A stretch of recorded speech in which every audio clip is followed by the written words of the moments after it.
23 ku murongo wa 4 yaravuze ngo naho noca mu mwonga w'igitutu cy'urupfu sinzogira ikibi ntinya, ngo kuko uri kumwe nanje, ngo inyobozo yawe n'ubuhiri bwawe nibyo bimpumuriza. Dawidi yamenye ko mu kuboko kw'Imana hamwe ifise inkoni, ahandi ifise ubuhiri, kandi ibyo bintu bibiri ntibikora akazi kamwe.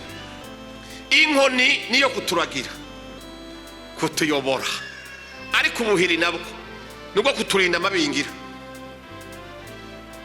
Imana ikabasekago, Imana ishimwe cyane, haleluya.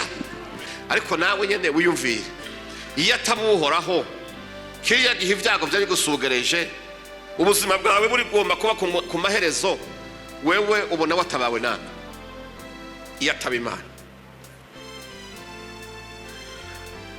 Ko hari aho uva inshuti zananiwe ndetse zanagutaye, abagenzi bakuzinutswe, ukabura ahantu amafaranga ataco yogufasha, amashuri wize ataco yokora, ukeraguza hirya no hino ukabura ubutabazi, ariko bwaca mu gitondo ugasanga warahavuye, uravuga ngo hakuwe na Imana idufashe cyane.